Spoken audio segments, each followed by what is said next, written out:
So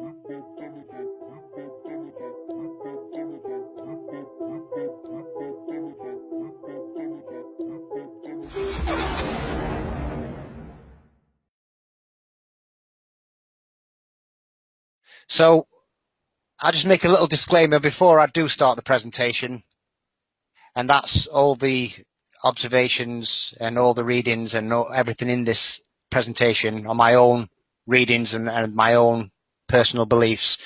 I'm not saying these are the facts. I'm just saying from my observations I've come to these conclusions. Two things as well I want to say is, first, I'm no Steve Jobs, so presentation skills aren't at the top of my list. Yeah, and another thing, am I a scientist? No, I'm not. Yeah, I'm just a normal person. My name is David Marsh. I'm 46 years old now, just had my birthday. I've been researching flat Earth probably about 2.5 years. I think it was around about November 2015 when I first stepped onto the flat Earth. And I've spent the majority of the time observing the moon because I've always been fascinated with the moon. And like I said before, if I can just concentrate on one aspect of flat Earth and maybe just find one little piece of that puzzle, I'll be happy, and hopefully I can wake up a few people on my journey. Yeah. So what are we told? Well, we're told that we live on a globe, and we're orbited by a single satellite, which we call the moon. The moon takes 27.3 days to complete its cycle, or one orbit of the Earth. But the moon phases take a little bit longer. They take 29.5 days. Now, the reasons why the phases and the cycle are different is because the cycle is based on what you call the sidereal, which is the stars, which basically says the stars to occupy the same spot the following night, it takes 23 hours, 56 minutes. But the phases are actually based on the sinusoidal day, or the solar day, which we all know is 24 hours. Interestingly, there's quite a lot of different cycles on the moon. You've also got what you call a Saracen cycle, which takes something like 18 years. You've also got a cycle which goes from perigee to perigee. That's basically from this point here back to that same point. That cycle takes 27.5 days. So you've got various different cycles on the moon, and to get your head around all these different cycles, it's quite mind-boggling. Now, I'm sure many of you have seen a crescent moon at night time. In fact, I see one a few weeks back and took a photograph of it. What is interesting, when you see a crescent moon at night time, if you look at this little moon here, it's still in the path of the sun. So, like one day after a new moon, when you just see a little slithering of a crescent moon, it shouldn't be visible at night time because it's still in the actual light of the sun.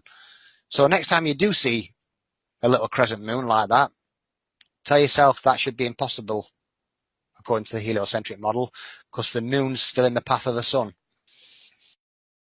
Kepler's first law states simply that Mars travels in an elliptical orbit, with the Sun at one focus of the ellipse. Although he chose to list it first, Kepler only came to this conclusion after figuring out his second law, which says that if you draw a line from the Sun to Mars and wait a fixed amount of time, that line will sweep out a certain area as Mars moves along its orbit. What Kepler noticed was that this area is exactly the same no matter where in the orbit you are. This is often phrased as Kepler's equal area and equal time law, and this law works because Mars doesn't move at a constant velocity. It speeds up the closer it gets to the Sun. So if Mars is approaching perihelion, the point in the orbit nearest to the Sun, it's traveling faster than if it's at aphelion, the point that's farthest away. In the first case, the line connecting Mars to the Sun is very short, but because the planet is moving faster, it covers a lot of distance. In the second case, the line segment is much longer, but Mars also moves more slowly. Either way, the area swept out in a fixed amount of time is the same. Kepler and his contemporaries could see that Mars doesn't move at a constant rate, but they didn't know why. This inverse relationship that Kepler proposed between distance from the Sun and orbital velocity could explain the puzzling observations of Mars' movements, but only if the orbit is an ellipse. A circular orbit would mean no change in distance from the Sun with time, and thus the velocity would be constant as well. These two statements, that Mars travels in an elliptical orbit and that its speed varies so that the Mars sunline sweeps out equal areas in equal time, were generalized to include all planets in 1621, and they constitute Kepler's first and second laws of planetary motion. Interestingly, when they showed that video, they actually debunked themselves by showing you that video, because the first thing what you'll notice on an elliptical orbit, you need two focus points or two foci for an ellipse to work. But you see, they've got the Sun in one focus of the ellipse, but there isn't a second focus point. Now, that should destroy the ellipse without that second focus point, because one single point will make a concentric circle, whereas they're telling us that the elliptical orbit's like slightly off-center shape. Yeah, but you need a second focus point for that. And interestingly, after Kepler's law of planetary motion, William Herschel actually set the Sun into motion, because the Sun was actually stationary up until that point, but he actually put the Sun and all the rest of the solar system into motion, which then again absolutely destroyed the ellipse, because instead of getting elliptical orbits, then you got cycloidal orbits, or like spirals or springs. So it basically destroyed the actual ellipse. And not only that, Kepler's law of planetary motion was built up on the back of observations which were recorded by his predecessor, Tycho Brahe. Now, Tycho Brahe made his observations of Mars in the late 1500s. This was before the telescope was actually invented.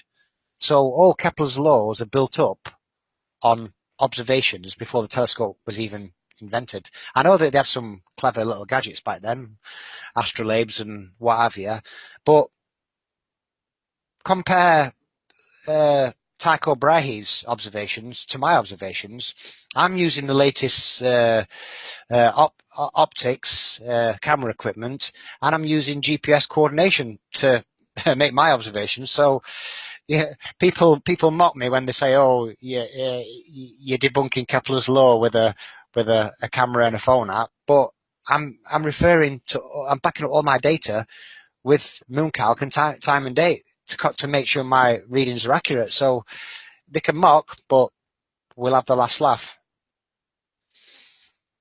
Here's an interesting quote from one of our famous guys, Nikola Tesla. Today's scientists have substituted mathematics for experiments, and they wander off through equation after equation and eventually build a structure which has no relation to reality. Now that is so true, because there is no observation. There's only flat earthers making observations these days. All the rest are just equations. So that's an interesting quote. I'm sure you know who this guy is, Neil deGrasse Tyson. Neil claims that the Earth is a sphere, but it's not a perfect sphere. It's slightly oblate. It's an oblate spheroid. Not only is it oblate, but it's slightly chubbier below the equator. Basically, it's pear-shaped. Now, what I'm going to do, I'm going to just read you a quote out from Zetetic Astronomy from 1904, and it's on page 14.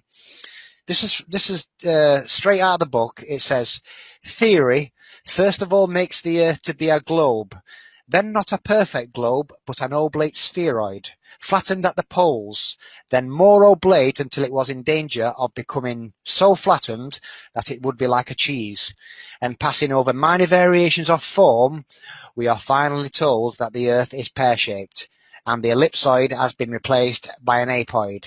What shape it may assume next, we cannot tell. It will depend upon the whim or fancy of some astute and speculating scientist." I think that's brilliant. Next, Neil will be telling us that they're shaped like a shiitake mushroom. So, my observations. What I did here, I used an app called Dioptra, and I just set my compass at 0, well, nearly 0, and I just took a photograph with the app. It takes a little snapshot, and it gives you an azimuth reading and a declination angle. What you can see from that reading there is that the app I'm using is pretty accurate. There you can see, look, I've placed it at north, and I've placed the app over it and took a little snapshot to show that the readings I am taking match up with the compass.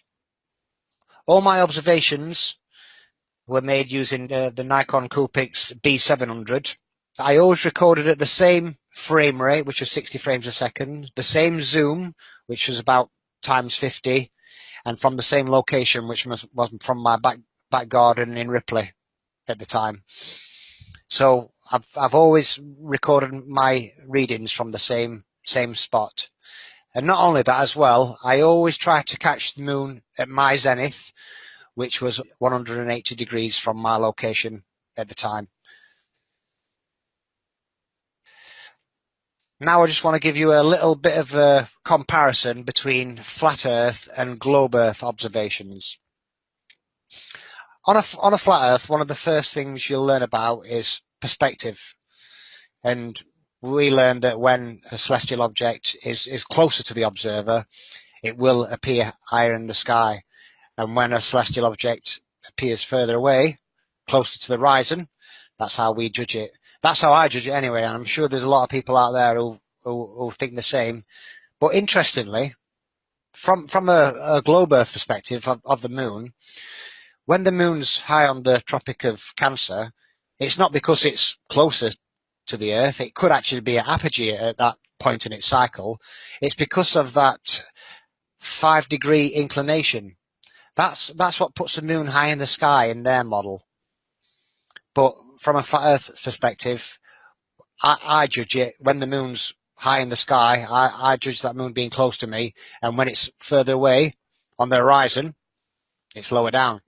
When I was in the hotel at the convention, I come out to the corridor and I thought, wow, that's a long corridor. So I took a photograph of it.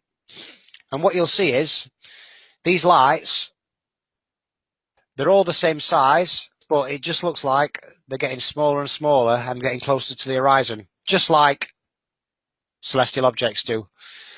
The only difference with celestial objects, like the moon, is it doesn't get smaller as it goes further away.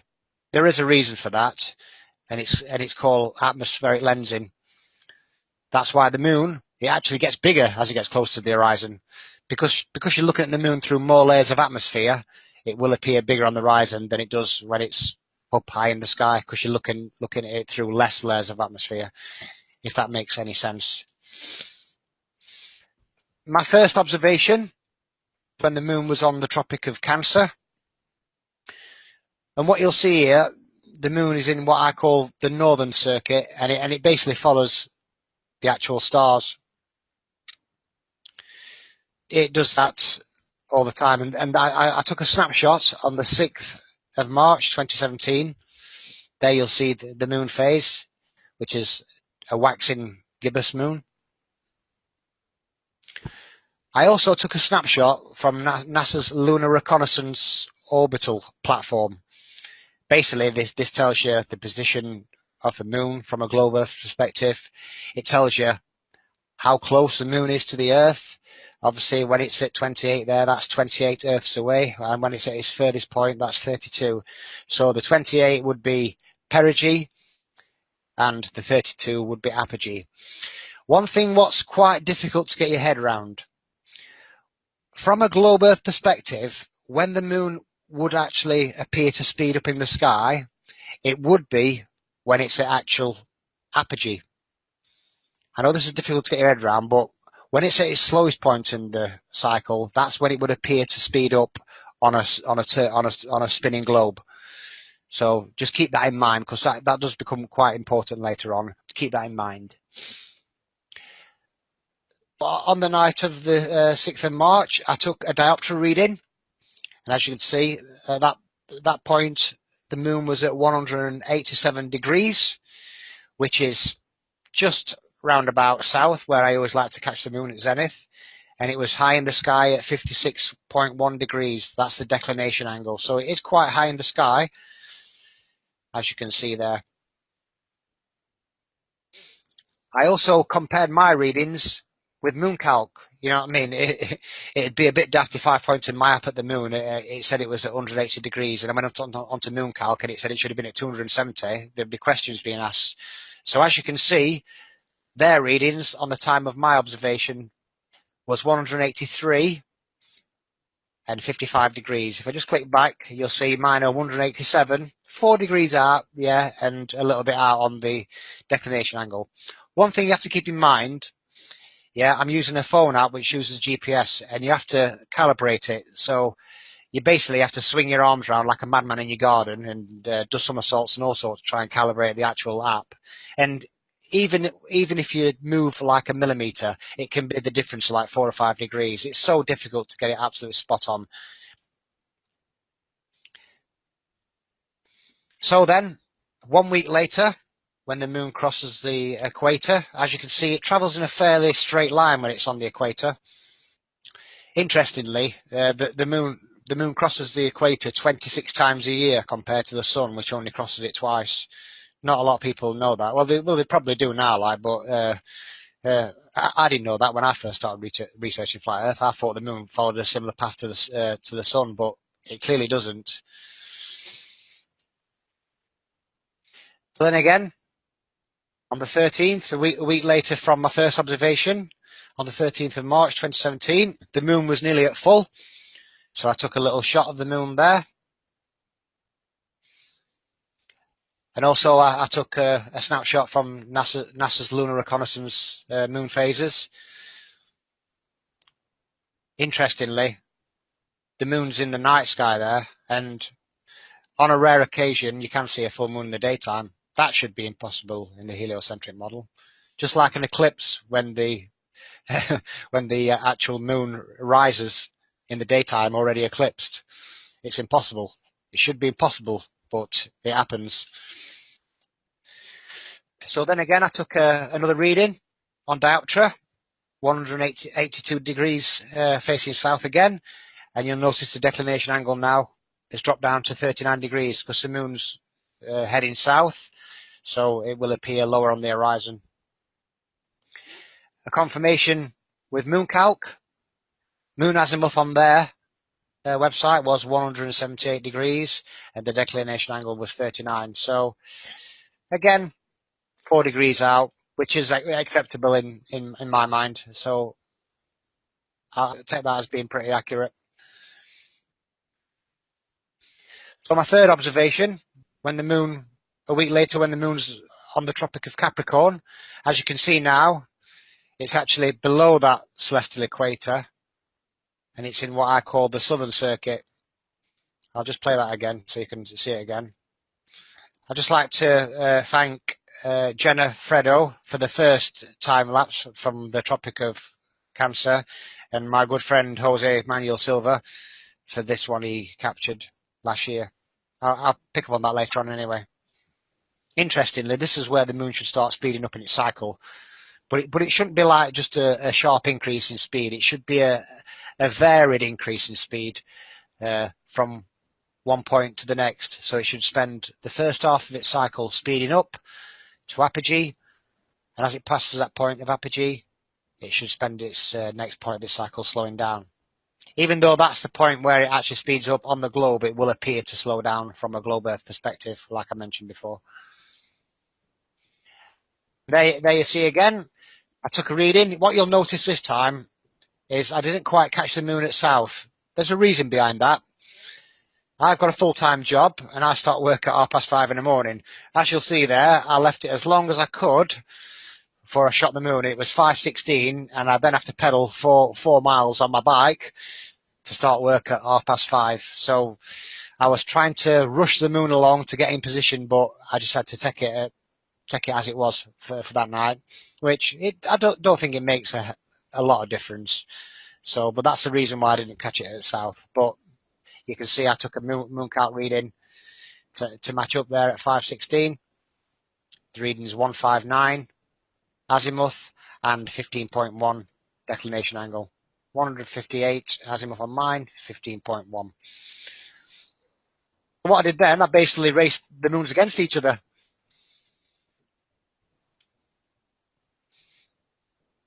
So I also color coded them. So the moon, when it was on the equator, I've color coded yellow. The Tropic of Cancer, I've color coded red, and the Tropic of Capricorn, I've actually colored blue. I did actually get the idea from Stan to color code them because it's a good idea because you can always refer back to it with the colors as well, which also makes it a good reference point. So thanks to Stan for that.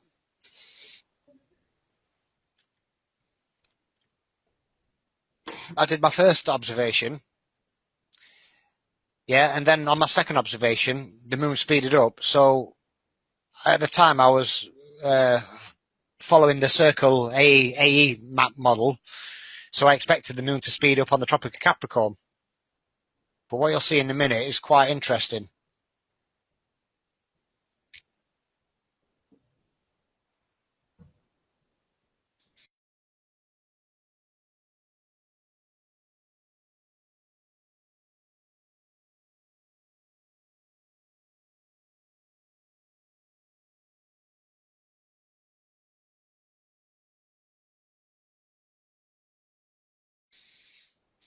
The fastest one was the moon on the equator, then the Tropic of Cancer, and then the Tropic of Capricorn. In reality, the moon on the Tropic of Capricorn was just a tad faster than the moon on the Tropic of Cancer. Might sound a little bit confusing, but the reason behind that is, for some reason, even though I shot the moon from the same zoom, the moon appeared smaller that night in that position, and that's why the moon looked slightly smaller, but it was definitely shot from the same zoom, from the same location, which I've showed you from the Boucher readings. It was all at the same position, but it did appear slightly smaller, which I did notice. But I went a step further in my next observations. What I'm going to do now, this is an example of how I collated all my data.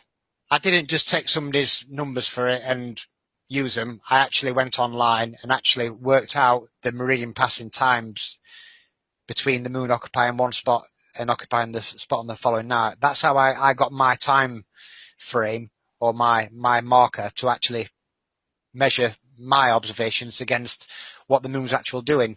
So for an example, on the first night on the 6th of March, what I did, I went on to the meridian passing on 6th and 7th of March, and I measured that time frame, and I used that to see if it was matching up with my observations. I have actually got a spreadsheet I'm going to get out in a minute, so I'm going to... So my first observation on March the 6th, you'll see the moon took 24 hours and 57 minutes to occupy the same spot on the following night. Then you notice a week later, when the moon speeded up on the equator, look at the meridian passing time there. It took 24 hours and 45 minutes to occupy the same spot. So what I'm shooting in reality is matching up with what's happening in reality. So I can say that my observations are pretty accurate, even though it's quite a crude way of recording the speed of the moon, letting it pass your screen on your camera. It definitely works, and I'll show you with my further observations later on in the presentation.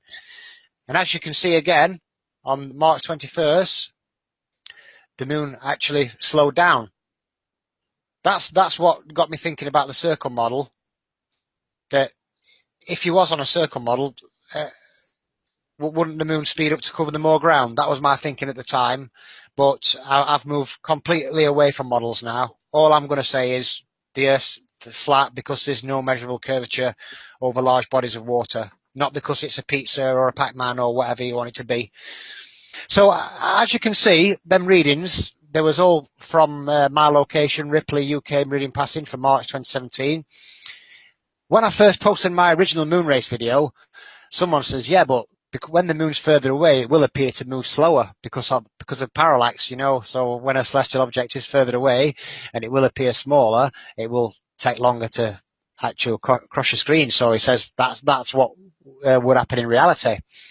So what I did, I took readings from the equator.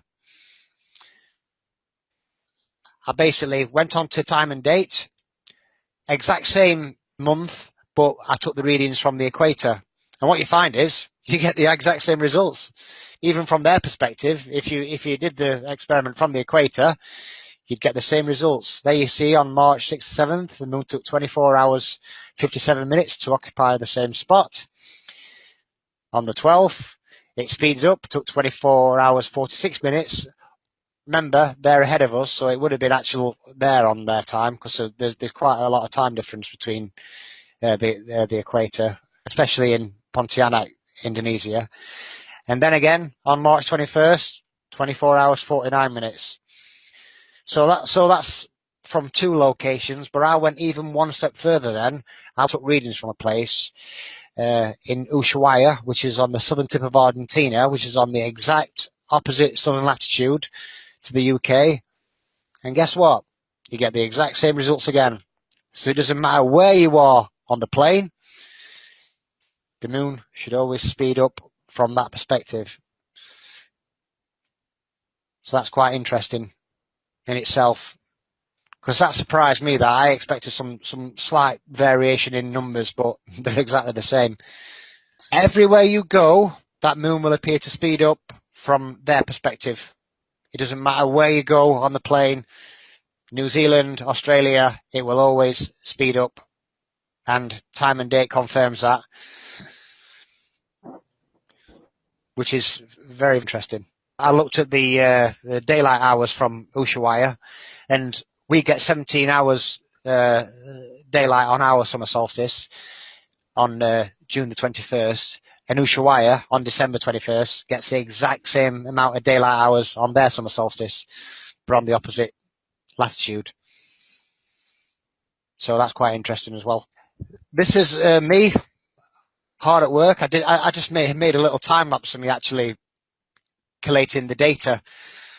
This is a 2.5 hour time lapse, but this is just to show you that, you know what I mean, I didn't just take somebody else's numbers for granted. I actually worked out the meridian passing data myself. You see how I sit up with my back, because my back's aching that much, I'm like trying to stretch my back at the same time. Look, that's why I keep sitting up like that. It's quite funny. Well, there I'm gone, and I'm back. So more observations. So we've seen now that when the moon leaves the Tropic of Cancer and heads towards the equator, it speeds up in its cycle. Not only my observations show that, but it's backed up by that meridian passing on time and date, and it clearly shows that when the moon leaves the equator and heads towards the Tropic of Capricorn, it slows down in its cycle. What I just want to show you now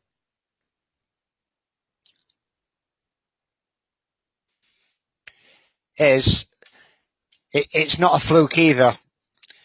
If you look at these readings, every single one in yellow there is when the moon heads from the Tropic of Cancer to the equator. And what you'll notice, it always speeds up at that point. Look, 24 hours, 42 minutes, 24 hours, 42 minutes, 24 hours, 43 minutes, 24 hours, 42 minutes, 24 hours, 43 minutes, 24 hours, 42. At that point, every single time. And what I did, I created a graph. It looks like a heartbeat, and we all know that everything is electrical. If we die, touch wood, what do they use to bring us back to life? Electricity. Everything around us is electric. The sky's electric. Yeah, we generate magnetic fields, and so does the sky. And clearly, that the moon is like a pulse. If you put it into a graph, it looks just like a pulse. So it just proves you that the moon, when it does speed up on the equator, it's not just a fluke. It happens regular. and that's over a full year. So more observations. So we've seen, I've just said this, but I'll say it again. We've seen the moon now that it speeds up when it leaves the Tropic of Cancer and heads towards the equator, but then it slows down. But what's the moon doing when it actually leaves the Tropic of Capricorn and heads back north to the Tropic of Cancer? Well, let's find out, because I've captured the moon coming back as well to complete the observations. So this time I waited till the moon was on and around the Tropic of Capricorn, as you can see there from my good friend Jose Silva. His time lapse, the moon's below the celestial equator in what I call the southern circuit. Also, I just want to mention that everything I'm referring to in this presentation is celestial phenomena and not terrestrial. Yeah, there is a difference. Yeah, when I'm talking about poles, I'm not talking about geographical poles on a ball Earth. I'm talking about magnetic poles, like on a magnet. So I just wanted to make that pretty clear. I'm talking about celestial phenomena, which is measured in declination, and not terrestrial, which is measured in degrees. So on the 5th of the 8th, which is the 5th of August 2017, at exactly 11:40, on these observations, I went a step further. I included the times. Not only did I include the times, I've actually took measurements of the actual radius of the moon. Yeah, this is something I'm always improving my observations. Yeah, so this time I went one step further and actually measured the radius of the moon. And as you can see, on the night of the 5th of August, the moon, which was at its furthest point at apogee, measured 371.59 pixels. That's in actual pixels. You can see the little marker at the top there and the little marker at the bottom there, what I used for a measuring tool. As you can see, that's in moon phase, and you can see the moon is there at apogee. Interestingly, we've already seen the moon speed up on the equator, haven't we, when it was heading towards apogee, but it shouldn't speed up on the way back. That's it. Just keep an eye on that moon, because that moon's going to be coming back towards perigee, and it should appear to retrograde or slow down in the night sky or the day sky whenever it's visible. As you can see there, 5th of August 2017, same phase. I also took a diopter reading. What you'll see is the moon's low on the Tropic of Capricorn. As you can see again, I took a moon calc reading. My readings are getting slightly more accurate because I'm taking more time and more care to try and make sure my readings match up with mainstream. So you can see there the moon declination angle, 17.3 degrees, and an azimuth reading, which is 178, which is only like 1 degree off south. And there you'll see my reading is 177 and 18 degrees. And then nearly a week later, when the moon was on and around the equator, remember it's coming from the south to the north now. So this is a time lapse actually captured myself. Yeah, I used to love doing the moon time lapses. So as you can see on my second observation, on the 11th of August, the actual radius of the moon is increasing. So that's actually doing what the heliocentric globe model's doing. It's following the right path there. So it's actually getting bigger as it gets closer, which is interesting. So 389 pixels compared to 371. As you can see, took another snapshot from NASA's Lunar Reconnaissance platform, and there you see the moon now is on or around the equator, exactly where it is from my perspective. So azimuth reading there, 179 degrees. bang on south and a declination angle of 33 degrees, which is round about the celestial equator. Confirmation, see the nice straight line the moon travels when it's on the celestial equator. As you'll see there, look, their readings 179.6 and 32 degrees declination angle. Mine's 179 and 33. So I'm getting more accurate. In fact, if you look at that moon there, if I drop that down 1 degree, it'd be absolutely smack bang in the center. It's not easy pointing a camera phone at the moon and getting it smack bang in the middle. So my final observation, when the moon was on around the Tropic of Cancer, you'll see again it's on the opposite side of that celestial equator in what I call the northern circuit. Now this is interesting because when I measured the moon when it was on the Tropic of Cancer, it actually shrunk. If I go back to my last reading there, what you'll see, 389.5 pixels, 355 pixels. It shrunk. But according to the heliocentric model, it should have been getting bigger. And remember, that was at the exact same location and at the exact same frame rate as the previous shots. Interestingly, the moon was like monochrome that night as well. And this was one of them examples on that night when it appeared monochrome. You can see it there. It's got a slight grey colour to it. The only editing on this picture I've done is by overlaying that measurement tool. That's the only editing I've done on that. That's basically a straight image from my camera onto the computer, and I just overlaid that to measure it. It shrunk. It went to 355 pixels. The moon's getting closer to the globe Earth, so it should appear bigger. Let's just have a helio confirmation on that. At perigee, the moon is closer to the Earth and looks slightly larger.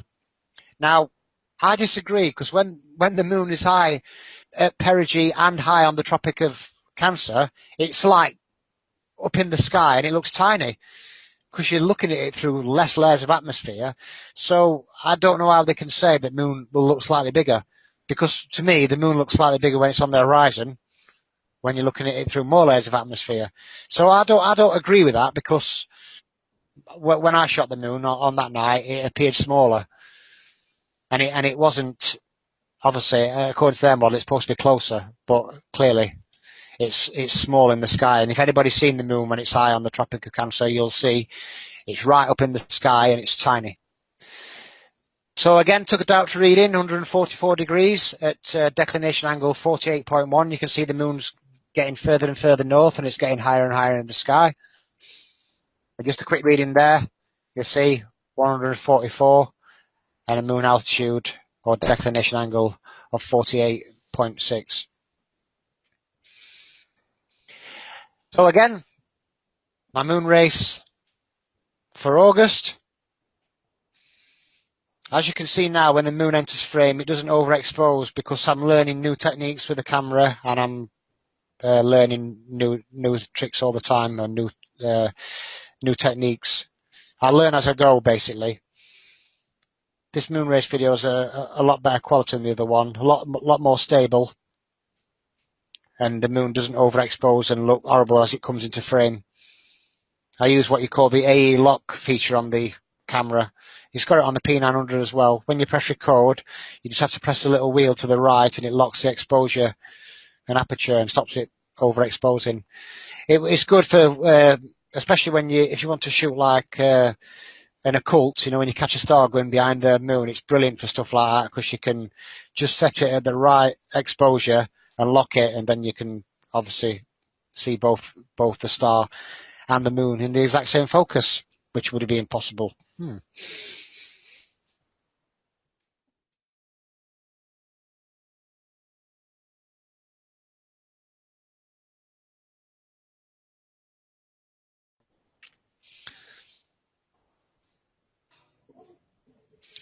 The moon on the equator took 5 minutes 20 seconds to cross my screen. On the Tropic of Capricorn, it took 5 minutes 36, but on the Tropic of Cancer, it seemed to take forever.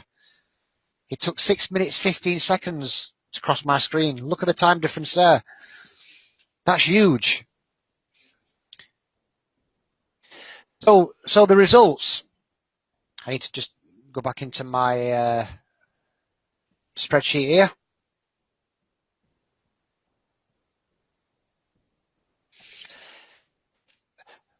What you will notice here, my first observations were made in August, but my third observation was actually made in September 12th. There is a reason for that, and the reason were it was cloudy on the night I should have shot the moon, so I had to wait a full lunar month to get the moon back in the same position so I could shoot it again. It doesn't actually make much difference on the actual readings because I'm still shooting the moon when it's high on the Tropic of Cancer. It's just that it was cloudy and it was actually in daytime when I needed to catch it in August, which was quite disappointing because, you know, when you've waited so long to get the moon in a position and then you go out to shoot the moon and it's cloudy, it's like it's soul destroying. If I'd have had to wait for the sun to get in that position, I'd have had to wait quite a long time to to get in that exact same position. So as you can see on August the 5th, my reading, the moon took 24 hours and 49 minutes for the meridian passing time on that night for the moon to occupy the same spot.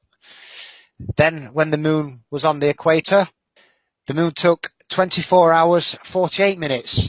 So it's speeding up when it's heading towards perigee. Remember, it speeded up when it was heading towards apogee. It can't speed up both directions. It's impossible.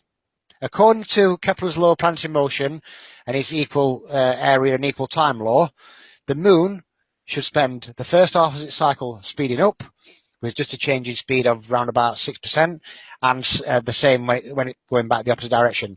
It should never speed up going to and from apogee. That completely destroys Kepler's law. It shouldn't do that. It's impossible.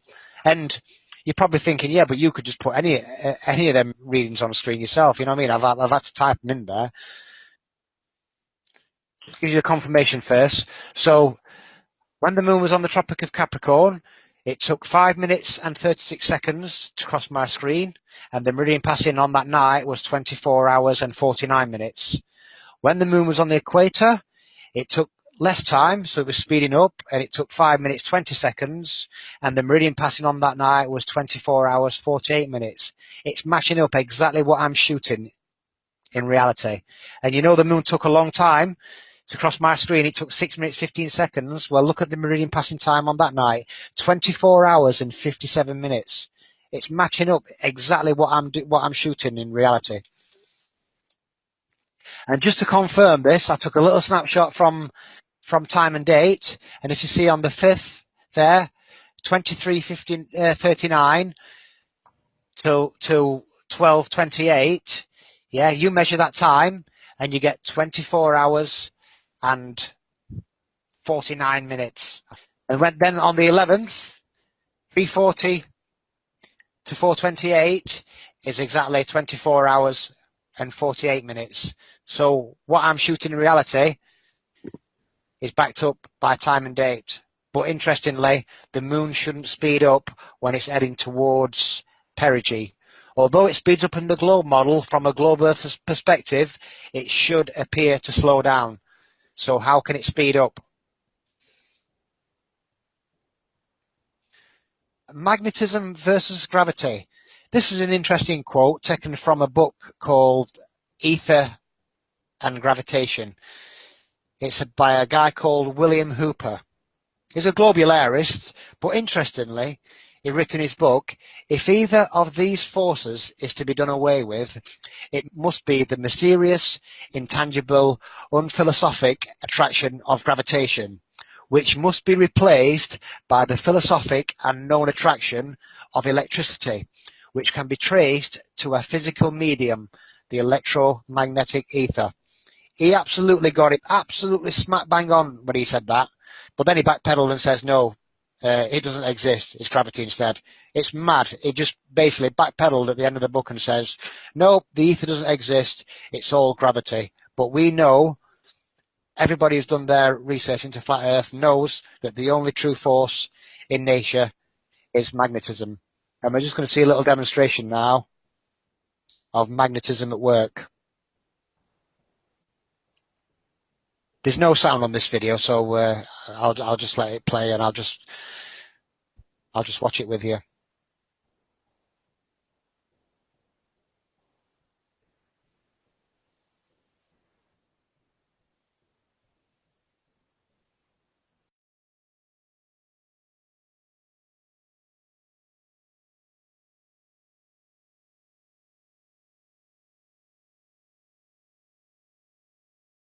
As you can see there, the magnetic field creates its own vortex motion, because electromagnetism is the only true measurable force in nature. It's the only force that can be measured. Trains in Japan, they don't run on anti-gravity. They run on magnets. So, my hypothesis. What do I think's going on? These are my own thoughts. Some people probably think I'm absolutely crazy. This is my hypothesis.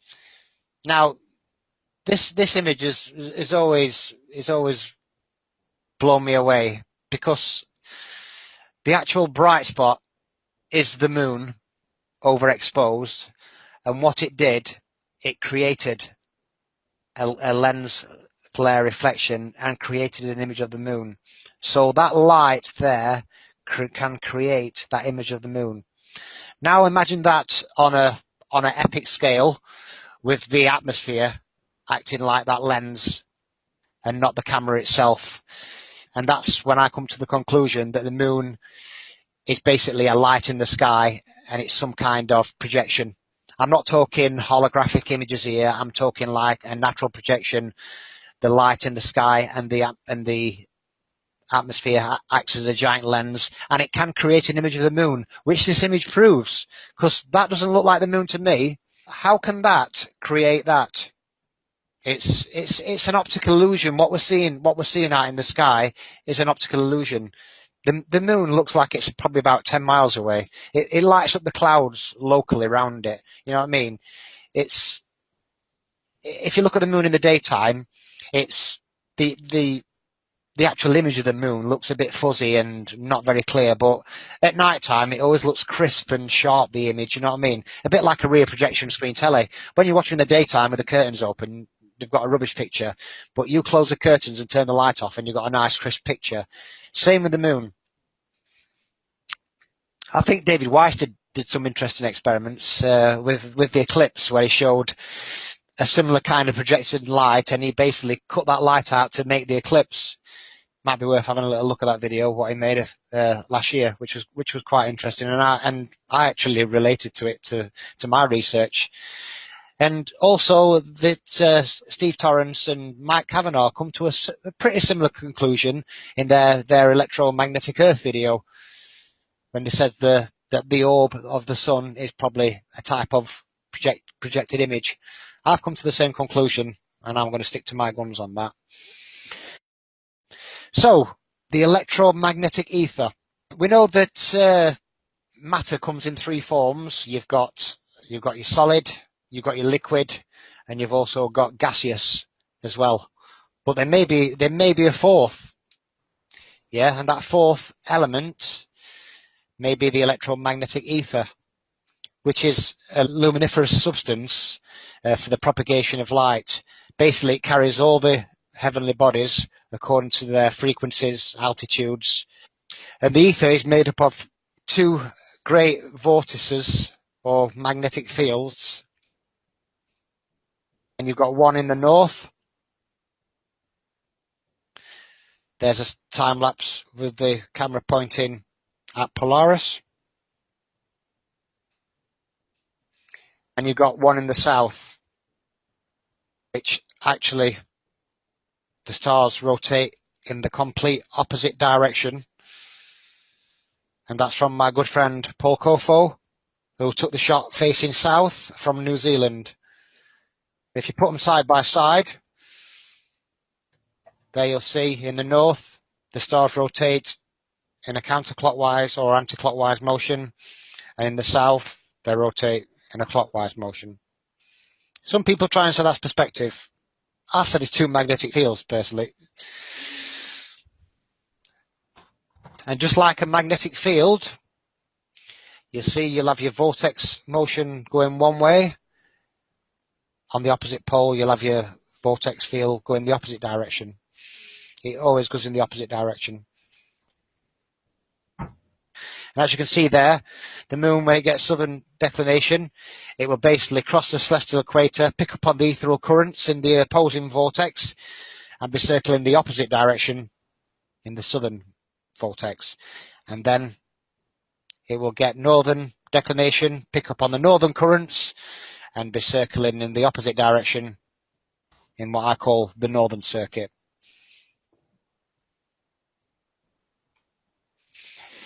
If you take a time lapse from around the equator, now if you move that land away, what you would see two vortices separated by the celestial equator.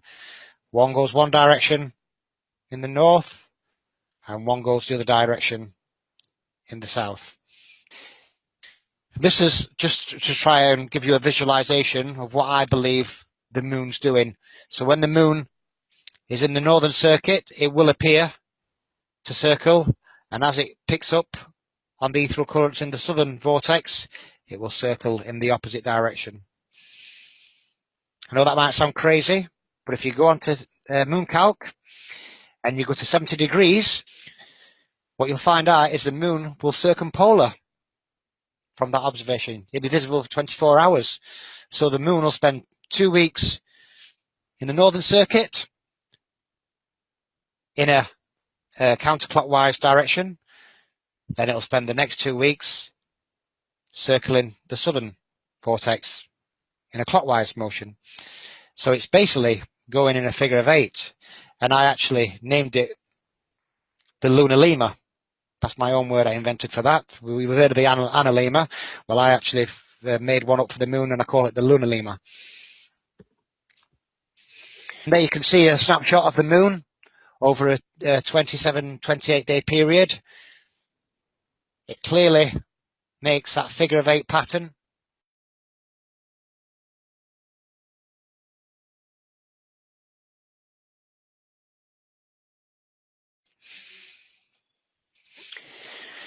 Interestingly, someone said to me, well, if the moon is on the southern circuit from your perspective, how the hell do you see it when you're in the north? But we have this thing called refraction. And what you'll see when a celestial object is perpendicular with the observer, you'll get less refraction. But as the moon, from my perspective, gets southern declination, or from the south gets northern declination, what it will appear to do, it will refract. And as that moon gets further and further away in the south, it will actually project further and further into the north. So it will be visible in the north, and going through quite a few layers of atmosphere, you will get something called refraction. And that's why the image of the moon will project itself into the north from the south. And here's an interesting daytime shot I took of the moon. I took a time lapse in the daytime, and you can see that the moon clearly emits its own light. It's not reflecting sunlight, it's actually emitting its own light. What is the moon? There's been a lot of questions about the moon over the years. When you look at the moon in the sky, it looks like a rock in the sky. It sometimes looks like a sphere. It sometimes looks like a disc. It looks like it emits. It looks like it reflects. Sometimes it looks solid. Sometimes it looks transparent or translucent. It's been there for a millennia, and we still don't understand what the moon actually does or what it is. We know the word month is derived from the word moon, but still, we still don't know what the moon is. And I think the moon could probably sit there for another 1,000 years, and we might never, ever, ever know what the moon is. But I know one thing it's not, and it's not that. That's supposed to be the Discover Epic satellite, which is 1 million miles from the globe Earth, if you want to believe that And as you can see, that's supposed to be the backside of the moon. Rob Simon would probably say it is Photoshop because it has to be. But that is supposed to be a real image of the moon taken from the Discover Epic satellite a million miles out. And as I mentioned before, my goal is just to find a little piece of that puzzle. If I can maybe contribute one piece of that puzzle towards finding out where we actually live, I'll be happy, and hopefully I can wake a few people up on the way. But that's my goal, just to find one little piece of that puzzle. That's it. That's my presentation. I hope you enjoyed it.